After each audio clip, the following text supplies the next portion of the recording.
Alpha education સેન્ટરની YouTube channel પર આપ સર્વે વિદ્યાર્થી મિત્રોનું હાર્દિક સ્વાગત છે. તો વિદ્યાર્થી મિત્રો, ગયા લેક્ચરમાં આપણે મનોવિજ્ઞાનના સેક્શન ઈની ચર્ચા કરી હતી. એ જ રીતે આજે આપણે સેક્શન ડીની ચર્ચા કરીશું.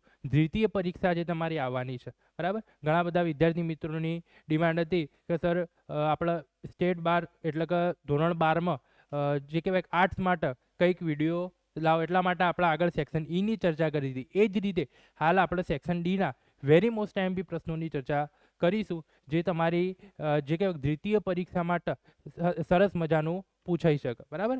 અહીંયા આપણે જે તમારું કહેવાય કે સેક્શન ડી એ ટોટલ 30 ગુણનું હોય છે, બરાબર.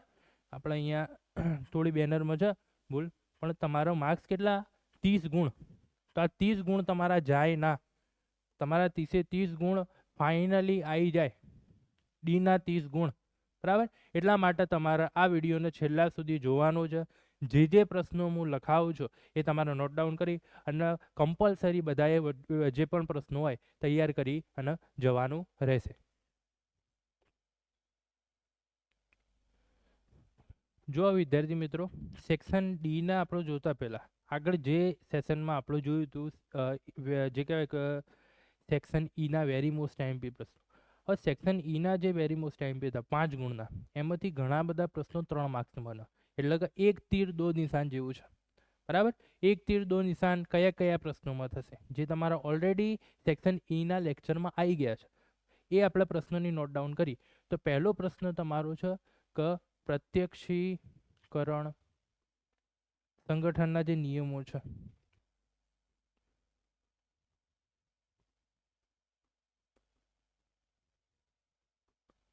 પ્રત્યક્ષીકરણ સંગઠનના નિયમો 5 માર્ક્સમાં પૂછાતા હોય છે. એમાંથી ગમે તે એક અથવા તો 2 પોઈન્ટ, સમાનતા, સમીપતા, પૂરકતા, ગમે તે એકાદો પોઈન્ટ અથવા તો 2 પોઈન્ટ તમને સેક્શન ડીમાં મૂકવામાં આવે. એ સિવાય પ્રયોગો, બીજા પાર્ટના આપણા પ્રયોગો વેરી મોસ્ટ ટાઈમપી, 4 પ્રયોગ, બરાબર. એમાં આપણો કોહલરનો પ્રયોગ હોય, થોર્નડાઈકનો હોય, પછી એ સિવાય સ્કિનરનો હોય અને પાવલોનો હોય. આ 4 પ્રયોગ વેરી મોસ્ટ ટાઈમપી સેક્શન ઈ. આગળ આપણે ચર્ચા કરેલી જ છે સેક્શન ઈના અંદર. સેક્શન ઈ હોય, ડી હોય, બધાના અંદર આ 4 પ્રયોગો ખાસ આપણે તૈયાર કરી લેવાના રહેશે, જે તમારા સેક્શન ઈ અને ડી બે માટે વેરી મોસ્ટ ટાઈમપી ગણાશે. એ સિવાય આપણે આગળ અષ્ટાંગ યોગના પગથિયાની ચર્ચા કરી હતી.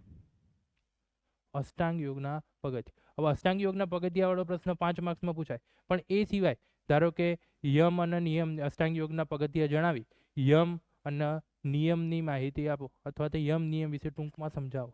અને એમાંથી વેરી મોસ્ટ ટાઈમપી પ્રશ્ન પ્રાણાયામ. ખાસ ધ્યાન ભાઈ, પ્રાણાયામ જે પ્રશ્ન છે એ સેક્શન ડી માટે વેરી મોસ્ટ ટાઈમપી ગણાશે, જે કનો અષ્ટાંગ યોગનો જ એક જે કહેવાય કે આપણને પોઈન્ટ ગણાશે. એ સિવાય આગળ આપણે ગ્રીન હાઉસની ચર્ચા કરી હતી. ગ્રીન હાઉસ જે આપણો ઓલરેડી આવી ગયેલો પ્રશ્ન છે, 3 માર્ક્સમાં પણ પૂછાઈ શકે છે. માનવ વર્તન પર પ્રદૂષણની અસરો હોય, પ્રદૂષણની જે અસરો માનવ વર્તન પર થતી હોય, એમાં હવાનું પ્રદૂષણ હોય, ગીચતાનું પ્રદૂષણ, આવું ગમે તે પ્રદૂષણ જે આપણે આગળના પોઈન્ટમાં જોયું. એ સિવાય પર્યાવરણને બચાવવાના આપણા વાર્તનિક ઉપાયો, છેલ્લો પ્રશ્ન આપણે સેક્શન ઈના અંદર જોયો હતો. તો પર્યાવરણને બચાવવાના વાર્તનિક ઉપાયો જણાવી પ્રશ્ન આપણે ડીમાં મૂકો કે પર્યાવરણને બચાવવાના વાર્તનિક ઉપાયો જણાવી.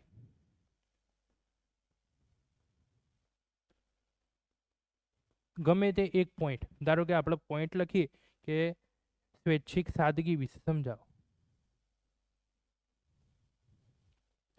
આવો પણ પ્રશ્ન 3 માર્ક્સમાં મૂકી શકે. જે આ પ્રશ્નો આપણે ચર્ચા કરી, આ બધા ઓલ ઓવર બધા પ્રશ્નોની, મોસ્ટ ઓફ પ્રશ્નોની આપણે સેક્શન ઈમાં ચર્ચા કરેલી છે. એટલે તમે સેક્શન ઈ પાકું કરો છો તો આટલા જે પ્રશ્નો છે એ પ્રશ્નો તમારા ડીમાં પણ આવી શકે છે. એટલે એક તીર દો નિશાનનું કામ આ પ્રશ્નો તમારા કરશે. આ સિવાય જે વેરી મોસ્ટ ટાઈમપી પ્રશ્નો છે, ટોટલ તમારા સેક્શન ડીમાં ટોટલ તમારા 14 પ્રશ્નો પૂછાતા હોય છે. 14માંથી તમારા 10 પ્રશ્નો લખવાના હોય છે. એક પ્રશ્નના 3 ગુણ હોય છે, એટલે ટોટલ તમારો 30 ગુણનો આખો વિભાગ થઈ જાય. તો આ 14 પ્રશ્નો તો વેરી મોસ્ટ આઈએમપી આપણે બરાબર વધારે ને આઈએમપી નીકાળવા જઈએ 50 પ્રશ્નો નીકળે, પણ એટલા બધા પ્રશ્નો આપણે જોવાના નથી. નોર્મલી 20-22 પ્રશ્નો તમને એવા આપવામાં આવશે કે જે તમારી પરીક્ષામાં વેરી મોસ્ટ આઈએમપી પૂછાશે. એવા વેરી મોસ્ટ આઈએમપી પ્રશ્નો બોર્ડની બ્લુપ્રિન્ટ અનુસાર તમને આપવા જઈ રહ્યા છે. પહેલાં આ વિદ્યાર્થી મિત્રો સ્ક્રીનશોટ લઈ લેજો અથવા તો ખાસ લખી લેજો કે જે એક તીર દો નિશાનનું કામ કરે છે.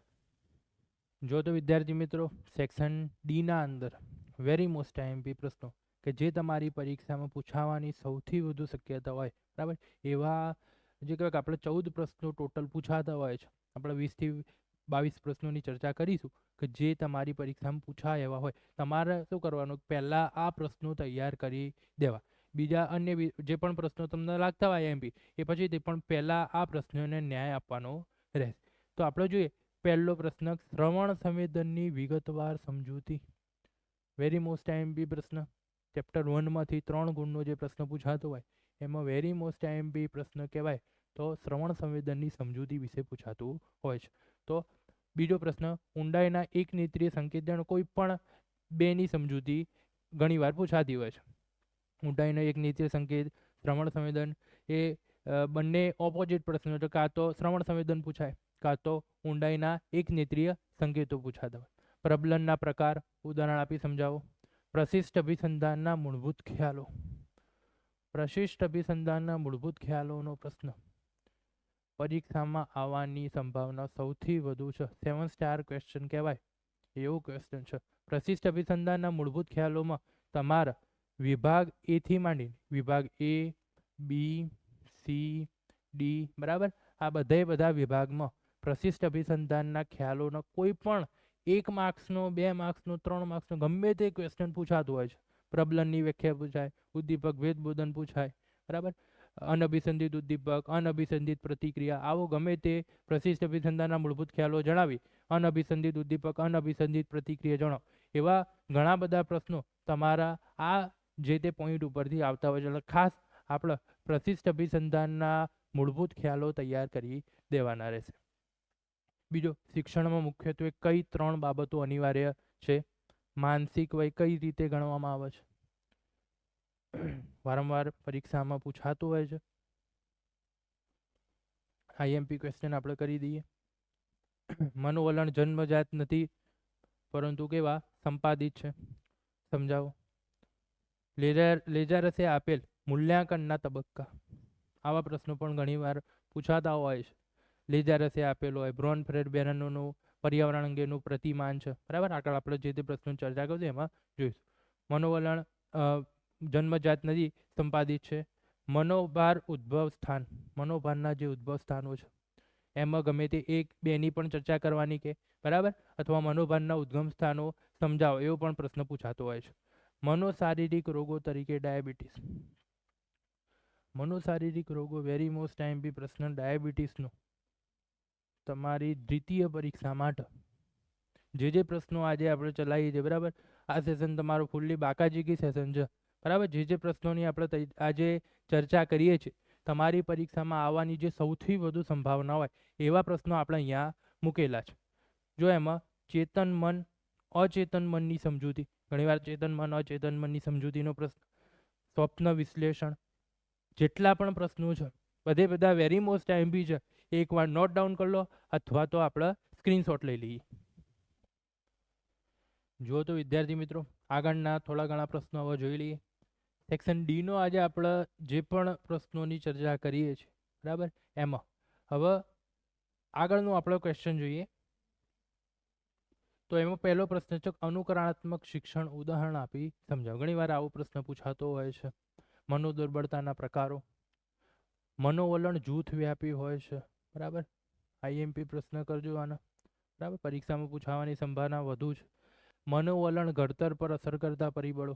હાન્સ સેલી આપેલ સુરક્ષા તંત્ર અને મનોભારની સમજૂતી. સુરક્ષા તંત્ર અને મનોભારની સમજૂતીનો જે ક્વેશ્ચન છે હાન્સ સેલીનો એ ઘણીવાર પરીક્ષામાં પૂછાયેલો પ્રશ્ન છે. ડિસ્લેક્સિયાના લક્ષણો. સલાહર્થી સલાહકારનો અર્થ. સલાહર્થી સલાહકારનો અર્થ હોય એ સેક્શન સીમાં પણ પૂછાતો હોય છે અને સેક્શન ડીમાં પણ પૂછાતો હોય છે, બરાબર. મનોપચાર સલાહનો તફાવત, પુનઃ ઉપયોગ અને ઉર્જા સંરક્ષણની સમજૂતી. પુનઃ ઉપયોગ ઉર્જા સંરક્ષણની સમજૂતી ઘણીવાર 5 માર્ક્સમાં પણ પૂછાતો હોય છે, પણ પ્રશ્ન તમારે સેક્શન ડીના અનુરૂપ છે એટલા માટે આપણે 3 ગુણના અંદર વેરી મોસ્ટ એમપીના અંદર મૂકેલું છે.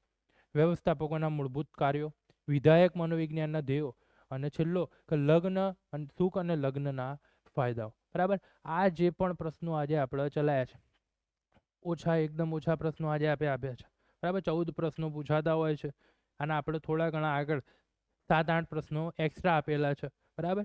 તો જે આજનું જે સેશન હતું એમાં આપણે જે તે પ્રશ્નોની ચર્ચા કરી છે, ખાસ એ પ્રશ્નો તમારે તૈયાર કરી દેવાના રહેશે. એ સિવાય બીજા અમુક પ્રશ્નો છે જે ઘણીવાર પરીક્ષામાં આવતા હોય છે, પણ કેવા કે ભાઈ વિદ્યાર્થીઓને થોડા ટફ પડતા હોય, કારણ કે આપણા જોડે ઓલરેડી 14 પ્રશ્નો છે.